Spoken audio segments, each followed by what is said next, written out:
Hello, friends, and welcome to the Exams Made Simple. So, we are back again with the Hindu Complete Newspaper Analysis for 22nd of November 2024. 22 नवंबर 2024 का the Hindu analysis देखेंगे। शुरू करता हूं मैं। आज आपको एक चीज़ बताता हूं कि कोई टॉपिक कितने तरीके से यूपीएससी पूछ सकता है। जैसे मैंने कैस्पियन सी उठाया क्योंकि आज न्यूज़ में भी है, अपन देखेंगे भी उसके बॉर्डरिंग कंट्रीज, लेकिन मैं आपको दिखाता हूँ कैस्पियन सी पे ही केवल कितने सारे अलग अलग तरीके के क्वेश्चन बन सकते हैं। बहुत सारे बन सकते हैं। और मैं आपसे रिक्वेस्ट यही करूँगा कि कोई भी टॉपिक जब आप पढ़े ना तो क्वेश्चन खुद से फ्रेम करने की कोशिश करिए। मैं अपनी क्लासेस जो लाइव क्लासेस में लेता हूँ, जो हमारे बैचेस चलते हैं, उसमें भी मैं बच्चों को यही बोलता हूँ कि आप अगर खुद से क्वेश्चन फॉर्म कर लेंगे, मतलब जो टॉपिक्स अगर आपने खुद से क्वेश्चन बना लिए, तो फिर आपसे वो टॉपिक हमेशा बनता रहेगा। ठीक है ना। तो सिर्फ एक कैस्पियन सी पे मैं 5 से 6 अलग अलग तरीके के क्वेश्चन बताता हूँ और आप देखेंगे कि बहुत सारी चीज़ें हैं जो हम कई बार मिस कर देते हैं। जैसे पहला है, how many countries border the Caspian Sea. अब हमको नाम भी याद है, मिस कर रहे हैं, या फिर हम केवल ये याद कर लेते हैं कि यार ये अगर कंट्रीज आई तो टच करता है, ये आई तो नहीं करता है, लेकिन टोटल नंबर कितने उसमें फिर हम कंफ्यूज होने लगते हैं। तो जैसे 5 कंट्रीज टच करती हैं कैस्पियन सी के बॉर्डर को, तो इसका आंसर है 5। दूसरा सवाल देखो आ सकता है कि Caspian sea lies between which two continents. ये सिंपल फैक्चुअल क्वेश्चंस बता रहा हूँ। More than one statement, more than 2 statement अलग है, लेकिन ये भी क्वेश्चन देखो, Caspian sea lies between which two continents, Europe Africa, Asia Africa, Europe Asia and Asia Australia. तो इस तरीके से भी कंफ्यूजन क्रिएट हो सकता है, तो यूरोप एशिया इसका आंसर है। तीसरा सवाल है, which of the following is the largest country that borders the Caspian Sea. अब यहाँ पे देखो, जब आप देखोगे कि एक्चुअली ये क्वेश्चन पूछ रहा है उसकी कोस्ट लाइन से रिलेटेड है कि सबसे बड़ा कौन सी कंट्री है जो टच कर रही है, सबसे बड़ा ज्यादा किसके साथ टच कर रही है, तो इसका आंसर है सी, कजाकिस्तान। ठीक है ना। फोर्थ देखो, what is the primary geographical feature of the Caspian Sea. इनमें से क्या है प्राइमरली कैस्पियन सी, तो it is the largest enclosed inland body of water. याद रखिएगा, it is the largest enclosed inland body of water. फिर एक question आ सकता है कि which of the following countries does not border the Caspian Sea, है ना। तो जैसे इसका आंसर क्या हो जाएगा, उज्बेकिस्तान। ठीक है ना। तो C Uzbekistan is the correct answer. तो जस्ट वन टॉपिक है, लेकिन एक छोटा सा पार्ट है कैस्पियन सी, लेकिन उसमें अलग अलग तरीके के बहुत सारे क्वेश्चन पॉसिबल हैं। आई होप आपको ये समझने में मजा आएगा और आगे से आप अपने जो टॉपिक्स पढ़ेंगे उनमें क्वेश्चंस एटलीस्ट आप अटेम्प्ट करिएगा। ठीक है। फ्रंट पेज की न्यूज़ है शेयर मार्केट से रिलेटेड की Adani has been indicted in US for bribery and securities fraud. तो यूनाइटेड स्टेट्स का जो डिपार्टमेंट ऑफ जस्टिस है, याद रखिएगा, यूनाइटेड स्टेट्स का डिपार्टमेंट ऑफ जस्टिस जो उसने एक 5 काउंट क्रिमिनल इंडिक्टमेंट किया है Gautam Adani, who is the chairman of Adani group and अलग अलग जो बिजनेस एसोसिएट्स हैं। उनका चार्ज ये है कि दे बेसिकली उन्होंने ब्राइब्स $250 मिलियन से ज़्यादा to the Indian government officials दी थी for securing the solar energy contracts for conspiracies to commit securities fraud, है ना। तो they are indicting Adani for that. ठीक है ना। तो अब देखते हैं क्या होता है इसका फ्यूचर, लेकिन अडानी ग्रुप की ऑब्वियस सी बात है, जो इस तरीके के इवेंट्स होते हैं तो इससे जो शेयर मार्केट है उसको हमेशा निगेटिव जोल्ट मिलता है। हमेशा इससे जो इन्वेस्टर्स का भरोसा है वो डाउन हो जाता है, और जब इन्वेस्टर्स का भरोसा डाउन होगा तो शेयर मार्केट आपका क्या होगा, क्रैश की स्थिति में आएगा, डाउनफॉल की स्थिति में आएगा। तो ये इम्पैक्ट आप लिख सकते हैं किस तरीके के इवेंट्स का क्या है।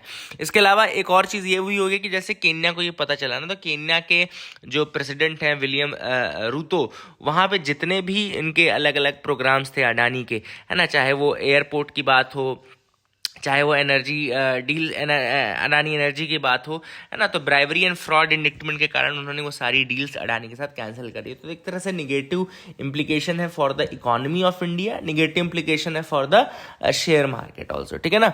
तो अभी तो देख लेना आगे। दूसरी जो न्यूज़ है वो है, ICC has issued arrest warrant against Netanyahu, Gallant and Hamas leaders. अब यहाँ पे आईसीसी यानी कि इंटरनेशनल क्रिमिनल कोर्ट की बात चल रही है। तो let me tell you about international criminal court. उसने अरेस्ट वारंट निकाला है, किसके रिगार्डिंग किसके अगेंस्ट निकाला है, तो नेतन्याहू इनके अगेंस्ट निकाला है। थोड़ा सा अगर मैं इंटरनेशनल क्रिमिनल कोर्ट के बारे में बताऊं तो इसका जो फाउंडेशन हुआ था इंटरनेशनल क्रिमिनल कोर्ट का, वो हुआ है रोम इंस्टीट्यूट के थ्रू, है ना, रोम इंस्टीट्यूट के थ्रू हुआ है, and it was adopted on ये जुलाई 17, 1998। याद रखिएगा, जुलाई 17, 1998 को इसी एस्टैब्लिश किया गया था। ठीक है ना। एंड इसका जो बेसिकली इन्फोर्समेंट हुआ था 1998 में, फॉर्मेशन हुआ था इसका, अडॉप्शन हुआ था रोमन इंस्टीट्यूट्स का, और ये फोर्स में आया था 2002 में। ठीक है ना। तो it came into force in 2002। ठीक है। तो जस्ट हाँ, यहाँ पे फिर से खोल लें दो। ओके 2002 में फिर ये फोर्स में आता। पर्पस इसका है बेसिकली, अब देखो एक इंटरनेशनल कोर्ट ऑफ जस्टिस भी है इंडिया में, वर्ल्ड में, और एक अपना इंटरनेशनल क्रिमिनल कोर्ट है। दोनों में डिफरेंस कहाँ पर आता है? डिफरेंस यहाँ पर आता है कि जो इंटरनेशनल कोर्ट ऑफ जस्टिस है वो नेशंस के अगेंस्ट कंप्लेंट करने के लिए होता है। मतलब अगर आप किसी नेशन को जिनोसाइड के लिए वो करने चाहते हो, डिक्लेयर करना चाहते हो, है ना, किसी कंट्री के अगेंस्ट आपको मतलब कंप्लेंट करनी, तो फिर आप जाओगे इंटरनेशनल कोर्ट ऑफ जस्टिस में। बट अगर आपको इंडिविजुअल्स को प्रोसिक्यूट कराना है, मतलब कि अगर आप किसको किसी इंडिविजुअल, जैसे सपोज करो व्लादिमीर पुतिन के अगेंस्ट किसी कंट्री को, जेलेंस्की को जाना है ना, तो वो इंटरनेशनल क्रिमिनल कोर्ट में जाएंगे। इसीलिए यहाँ पे अगर आपने देखा होगा तो जो आईसीसी है यानी कि इंटरनेशनल क्रिमिनल कोर्ट है, उसने अरेस्ट वारंट जारी किए हैं इंडिविजुअल्स के रिगार्डिंग, नेतन्याहू के रिगार्डिंग किया है, हमास लीडर के। तो ये याद रखिएगा, ये डिफरेंस है। इसीलिए देखो पर्पस भी क्या लिखा है, it is prosecuting individuals for the genocide, for the crimes against humanity, for the war crimes, for the aggression. और यहीं पर अगर कंट्री के अगेंस्ट होता प्रोसिक्यूट करने का, तो फिर जैसे चाइना के अगेंस्ट जब कोई जाएगा पूरे चाइना के अगेंस्ट, तो वो फिर इंटरनेशनल कोर्ट ऑफ जस्टिस में जाएगा। ज्यूरिसडिक्शन इसका अप्लाई करता है to the crimes which are committed after 1 July 2002। It can prosecute crimes committed on the territory of member states और by their nationals. Non member states can accept the jurisdiction on case to case basis. तो non member जो states हैं they can accept the jurisdiction but case to case basis. 123 countries इसकी member हैं। Major जो non members हैं उनमें United States, China, India, Russia, ये कोई बड़े कंट्रीज मेंबर नहीं है, इसका याद रखिएगा। तो United States, China, India, Russia, they are major non members, है ना, नॉन मेंबर्स। ठीक है, इंपॉर्टेंट है ये। तो आई hope you got clarity regarding this. ज़्यादा आपसे नहीं पूछेगा वो, याद रखना। Consensus on the new climate finance goal remains eligible.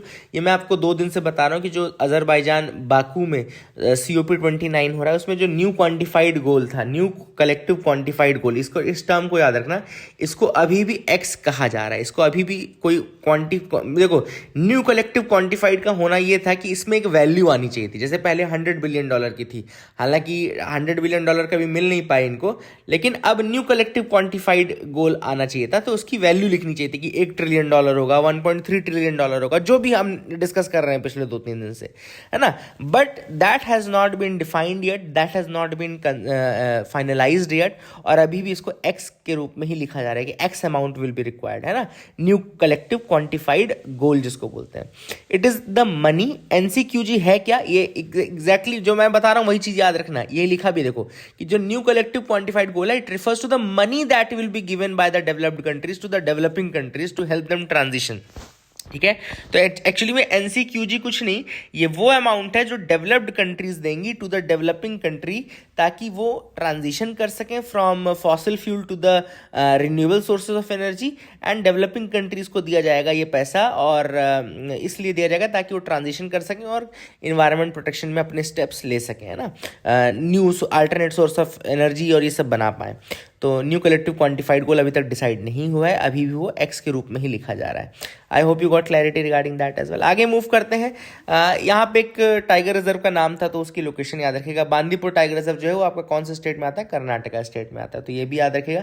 अब एक रॉक कट फुटप्रिंट मिला है केरला में। तो केरला का कौन सी जगह है? तो कन्हीरा पोइल नाम की जगह है, कन्हीरा पोइल नाम की जगह है। तो एक तो लोकेशन याद रखना।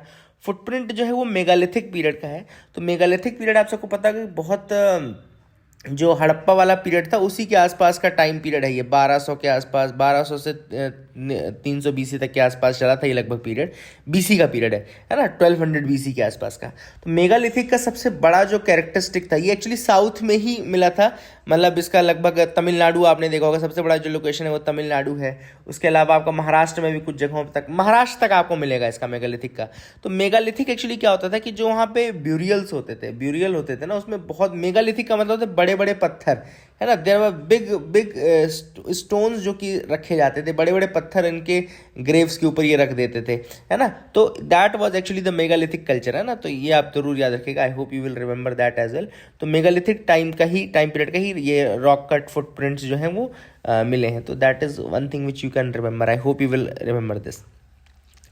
आगे मूव करते हैं, देखते हैं और क्या इंपॉर्टेंट न्यूज़ आर्टिकल हैं जिनके बारे में हमको डिस्कस करना है। बिल्कुल आप मेरे साथ बढ़ सकते हैं, और जो मैं नहीं बताऊं वो आप मत पढ़िए, जो मैं बताऊं वो आप पढ़ लीजिए, काफ़ी रहेगा आप लोगों के लिए, ठीक है ना। तो that will be enough for you, क्योंकि मैं ऑलरेडी जो जो रिपीट होने वाली चीज़ें हैं वो भी बताता रहता हूँ, और जो जो भी बेसिक बिटवीन द लाइन्स पढ़ना है वो भी मैं आपको बता ही देता हूँ, ठीक है ना। ये आपको पढ़ना नहीं है अभी। हाँ, एडिटोरियल में दो एडिटोरियल्स आज हम डिस्कस करेंगे। एक आपको India needs an environmental health regulatory agency. अब यहाँ पे जो ऑथर है उन्होंने कहा है, देखो जो COP29 हुआ है, conference of party COP29 Azerbaijan में, ठीक है ना। अब ऑब्वियस सी बात है, यहाँ पे डेवलपिंग कंट्रीज अपने इशू लेकर के आ रही हैं, और डेवलप्ड कंट्रीज अपनी बता रही हैं कि हम पैसा क्यों नहीं दे सकते, ठीक है ना।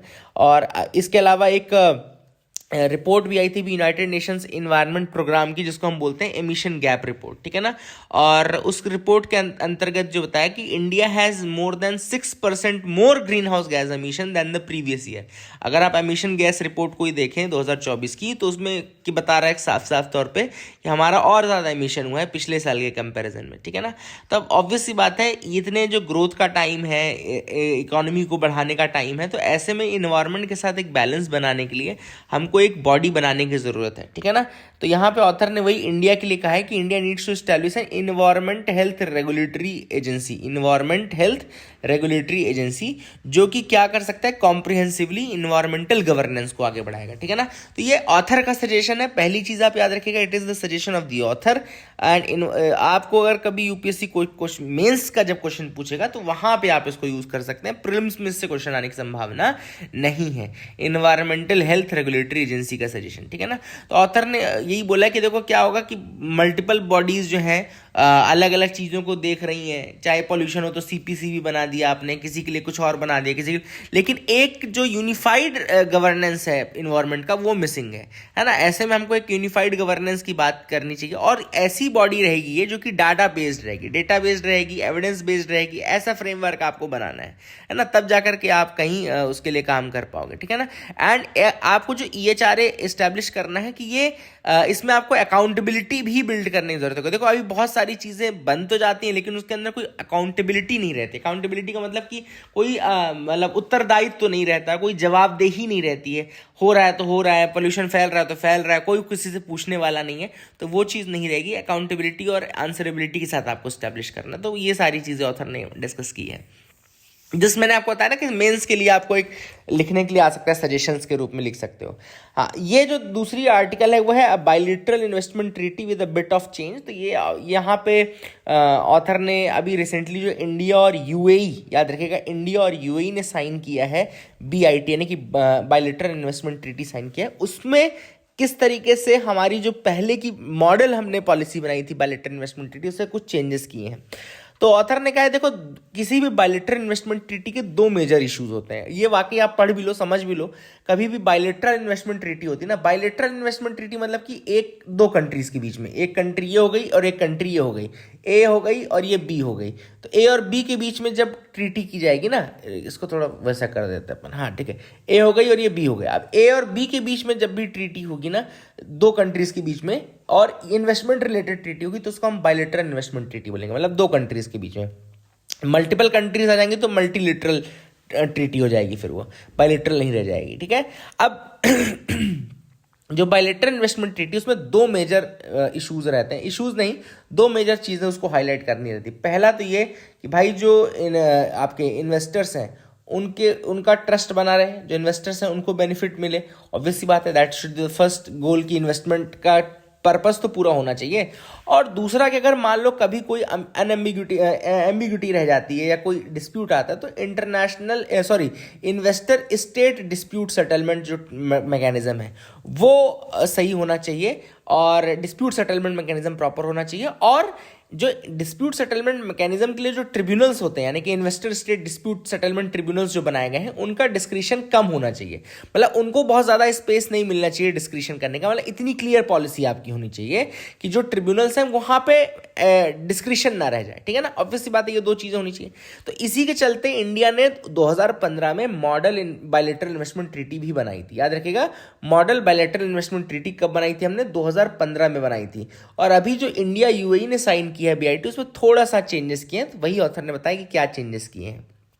पहला ऑथर ने कहा है, चेंज ये किया है कि पहले क्या होता था कि आईएसडीएस जो मैकेनिज्म है, यानी कि इन्वेस्टर स्टेट डिस्प्यूट सेटलमेंट जो मैकेनिज्म्स है, मतलब जो इंटरनेशनल मैकेनिज्म्स यूज़ किए जाते हैं ट्रिब्यूनल्स वाले, वो पहले ये होता था, मॉडल ट्रीटी जो थी उसमें ये लिखा गया था कि कोई भी फॉरेन इन्वेस्टर है मान लो, वो इंडिया में इन्वेस्टमेंट कर रहा है, अब कोई डिस्प्यूट आ गया तो पहले उसको इंडिया के सारे जो लोकल रेमेडीज हैं उनको एग्जॉस्ट करना पड़ेगा, मतलब लोकल जो हमारा जुडिशियल प्रोसेस है उसको एग्जॉस्ट करना पड़ेगा। और कम से कम पहले जो बीआईटी था उसमें मेंशन था कि 5 साल के लिए, 5 साल तक आपको यही करना पड़ेगा, ठीक है ना। यानी कि जो बायलैटरल इन्वेस्टमेंट ट्रीटी मॉडल थी उसमें 5 साल का टाइम पीरियड था, लेकिन जो यूएई के साथ हमने की है उसमें ये टाइम पीरियड घटा करके हमने 3 साल कर दी है, ठीक है ना। तो इम्पॉर्टेंट है क्योंकि बहुत सारी कंट्रीज कह रही थी कि 5 साल बहुत ज़्यादा बड़ा टाइम पीरियड होता है, हम 5 साल तक अगर आपके यहाँ ही मतलब चप्पल घिसते रहेंगे तो हमारा फिर फ़ायदा क्या रह जाएगा। तो ये टाइम पीरियड घटाना एक अच्छी चीज़ है, that is what a good thing. और इससे लोगों को कॉन्फिडेंस भी बढ़ेगा कि ठीक है यार, 3 साल के बाद हम फिर इंटरनेशनल ट्रिब्यूनल्स में भी जा सकते हैं, अपने ट्रिब्यूनल्स में भी जा सकते हैं। तो ये सारी चीज़ें हैं। दूसरा ऑथर ने कहा कि जो डेफिनेशन इन्वेस्टमेंट की उसको चेंज किया गया है। पहले ये बोल रहे थे ये लोग, जो मॉडल पढ़ेंगे आप तो उसमें कहते हैं कि भैया अगर आपको इन्वेस्टमेंट बोलना है ना तो that should be significant for the development of the host state. पहले जब होस्ट स्टेट है उसका डेवलपमेंट भी होना चाहिए, तभी हम उसको इन्वेस्टमेंट मानेंगे। लेकिन यहाँ पे मॉडल बीआईटी में ये चीज़ मेंशन है, लेकिन इंडिया और यूएई वाले में ये चीज़ हटा दी गई है। ऑब्वियस सी बात है, क्यों? क्योंकि बहुत सारे जो investor state dispute settlement tribunals हुआ करते थे उनके पास बहुत सारा फिर डिस्कशन आ जाता था कि डेवलपमेंट हुआ है कि डेवलपमेंट नहीं हुआ है। फिर वो ऐसा डिस्कशन खत्म करने के लिए ये जो पॉइंट है हटा दिया गया है। इसके अलावा ऑथर ने कहा कि एक और ज़्यादा क्लैरिटी इंडिया यूएई वाले बायलैटरल इन्वेस्टमेंट ट्रीटी में की गई है ना। एंड यहाँ पे एग्जैक्टली हमने ट्रीटी में मेंशन कर लिया है कि कौन कौन सी चीज़ें हैं जो कि ट्रीटी वायलेशन का हिस्सा बनेगी, which things will be there which will be violating the treaty, है ना। इसके अलावा ऑथर ने यह भी कहा कि मॉडल बीआईटी जब आप पढ़ोगे तो उसमें आपको बहुत सारे ग्राउंड्स ऐसे हैं जो कि कस्टमरी इंटरनेशनल लॉ से भी रिलेट कर दिए गए हैं, मतलब जो बहुत ट्रेडिशनल लॉज इंटरनेशनल लॉज चल रहे हैं उनसे कनेक्ट कर दिया गया है। लेकिन इंडिया यूएई की जो बायलैटरल इन्वेस्टमेंट ट्रीटी है उसमें कहीं पे भी कस्टमरी इंटरनेशनल लॉ का जिक्र नहीं किया गया है, मतलब कि उसमें कोई भी ऐसा स्कोप नहीं छोड़ा गया है कि कोई दूसरे ट्रीटी कोई दूसरे लॉ को कोट करके कुछ ट्रिब्यूनल्स अपने मनमर्जी करने लगे। तो that is one big thing which is important. I hope you got clarity regarding that as well. अगला जो ओपिनियन है उसमें आज आया कि सोशल मीडिया क्या ज़्यादा हार्म कर रहा है या अच्छा कर रहा है डेमोक्रेसी का। तो यहाँ पे एक्चुअली एक्स की यानी ट्विटर जो पहले हुआ करता था उसकी बात चली कि गार्डियन न्यूज़पेपर ने भी अनाउंस किया है, गार्डियन न्यूज़पेपर ने, कि हम अब ट्विटर पे या एक्स पे नहीं लिखेंगे। क्यों नहीं लिखेंगे? उन्होंने कहा कि बहुत शोर शराबा हो गया है ट्विटर पे, एक्स पे, और इसको जो एलन मस्क है वो अपने पर्सनल गेन्स के लिए, पर्सनल पॉलिटिकल गेन्स के लिए और यूज़ कर रहा है। ऑब्वियस सी बात है, अगर आप किसी इतने बड़े सोशल मीडिया प्लेटफॉर्म के मालिक हो जाओगे तो ऑब्वियस सी बात है आपकी आवाज़ ज़्यादा फैलेगी, है ना।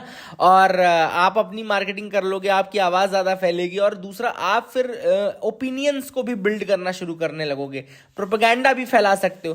तो यही ऑथर ने कहा कि सोशल मीडिया जो है वो रिस्पॉन्सिबली काम नहीं कर रहा है, एंड सोशल मीडिया में जो बिजनेस हाउसेज हैं वो अपने पर्सनल गेन्स के लिए काम कर रहे हैं। तो that is what the big issue is, है ना। तो ये ऑथर ने यहाँ पे उठाया है। एंड ऑब्वियस सी बात है, ये तो पता ही आप लोगों को कि जो अकाउंटेबिलिटी है और जो आंसरेबिलिटी है वो भी बहुत कम है ना। हालांकि अभी कंट्रीज बढ़ा रही हैं, लेकिन that is also very less, क्योंकि वो फिर जो मतलब बहुत सारे रूल्स भी हैं कंट्रीज़ के जो कि सोशल मीडिया फिर उनको हम सू नहीं कर सकते। क्यों? क्योंकि वो रिस्पॉन्सिबल थोड़ी कि हर आदमी क्या पोस्ट कर रहा है क्या नहीं पोस्ट कर रहा है। तो कुछ भी पोस्ट हो जाता है, मिस इन्फॉर्मेशन बहुत ज़्यादा फैलती है सोशल मीडिया में।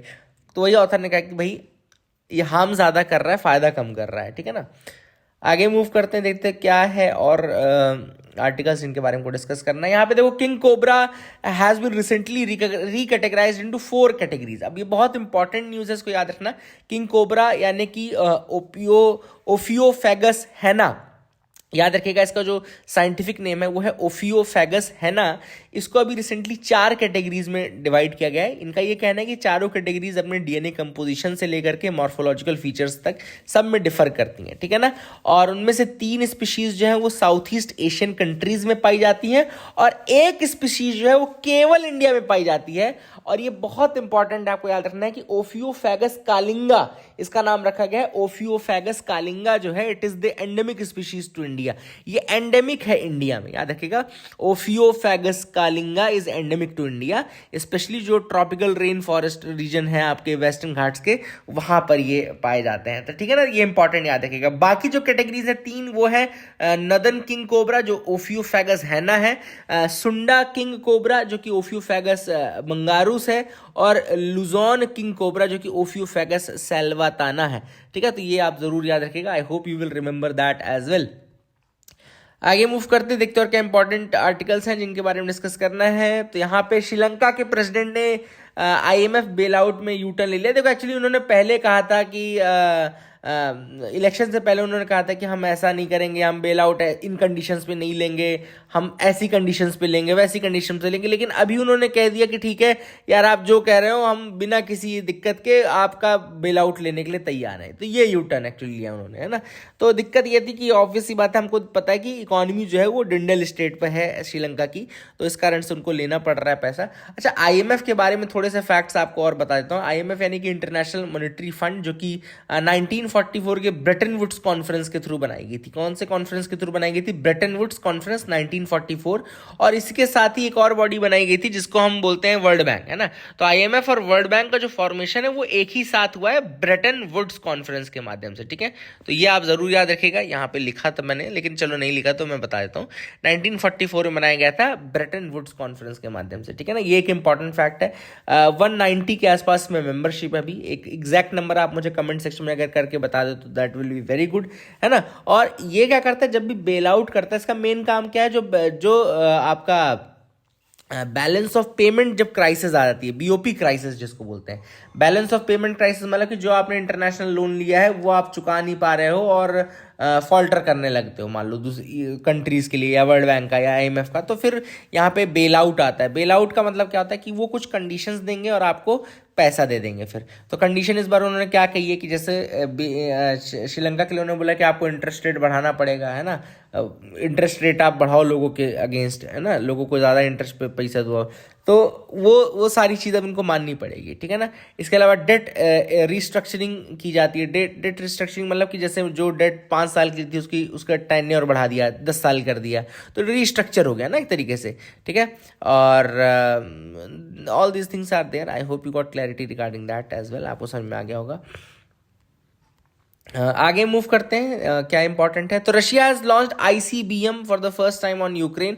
यूक्रेन का कहना है कि भैया इंटरकॉन्टिनेंटल बैलिस्टिक मिसाइल छोड़ दी उन्होंने हमारे ऊपर। तो ये एक रीजन का नाम मेंशन है, तो मैंने सोचा ये रीजन आपको पता होना चाहिए। तो देखो लिखा है अस्त्राखान रीजन है, ये कैस्पियन सी में। कैस्पियन सी मैंने आपको ऑलरेडी आज क्वेश्चंस काफ़ी बताए हैं। पहले तो याद रखना अस्त्राखान रीजन। कैस्पियन सी में 5 कंट्रीज हैं जो कि रशिया, कजाकिस्तान, तुर्कमेनिस्तान, ईरान और अजरबैजान। तारीख इसको आप कोड बना सकते हो, तारीख, TARIK, तारीख, है ना, या कृति, कुछ भी आप बना सकते हो, दोनों में ही आपको याद रहेगा। तो that is the first thing which you remember. और ये बैलिस्टिक मिसाइल छोड़ी है। तो बैलिस्टिक मिसाइल तो क्या होता है, बैलिस्टिक एक्चुअली ट्रेजेक्ट्री होती है। ट्रेजेक्ट्री मतलब कि कौन सा पाथ फॉलो करे। जैसे ट्रेजेक्ट्री मतलब कि मिसाइल छोड़ी तो मिसाइल ऐसे गई मान लो, तो ये ट्रेजेक्ट्री हो गई। दिस कंप्लीट इज ट्रेजेक्ट्री, ठीक है ना। तो अब ट्रेजेक्ट्री, जो बैलिस्टिक ट्रेजेक्ट्री होती है, उसमें क्या होता है कि पहले जो पावर मिलती है, बहुत इंपॉर्टेंट है बता रहा हूँ, जो पहले जो पावर मिलती है वो तो इंजन के थ्रू मिलती है। स्टार्टिंग आपको इंजन से करा दी। अब एक बार जैसे ही आप यहाँ एटमॉस्फेयर से बाहर गए, अब आप क्या कर रहे थे, आप पैराबोलिक पाथ फॉलो करते हो और आप अब आप ग्रेविटी और मोमेंटम से चलते हो। फिर आपको पावर इंजन से नहीं मिल रही है, अब आपको ग्रेविटी और मोमेंटम से चल रहे हो। तो यही होता है बैलिस्टिक, है ना, कि पहले तो आपको पावर सोर्स से पावर दी गई, फिर आप ग्रेविटी और मोमेंटम से चलना शुरू कर देते हो, एंड देन फाइनली आप रीएंटर करते हो इन्वायरमेंट में और दोबारा नीचे गिरते हो, फिर अपने टारगेट को हिट करते हो। तो ये होती है ballistic missile. I hope you got clarity regarding the ballistic missile as well. समझ में आ गया होगा आपको। माली ने अपॉइंट कर दिया है अब्दुल्लाह माइगा को एज प्राइम मिनिस्टर। माली एक ऐसी कंट्री जहां पे 2020-21 में अभी वहां पे कू हुई थी, उसके बाद मिलिट्री ने पावर अपने हाथ में ले ली। हालांकि उन्होंने कहा था कि हम इलेक्शन करवाएंगे, लेकिन अब उन्होंने कहा कि अब इनडेफिनेटली हम वोट को पोस्टपोन करते हैं बिकॉज ऑफ टेक्निकल इश्यूज, है ना। तो Mali is doing something, I don't know what they are doing, but anyways Border Gavaskar trophy आज से शुरू हो रही है। इंडिया ऑस्ट्रेलिया के बीच में तो बड़ा हालत ख़राब है, देखो आपको दिख रहा होगा यहाँ स्कोर कार्ड अभी 40 पे 3 था, है ना। So that is very poor performance of India. सब विकेट गिर गए, विराट कोहली भी आउट हो चुका है। बाकी ये सीरीज स्टार्ट हुई थी 1996-97 से, याद रखना 96-97 से स्टार्ट हुई थी।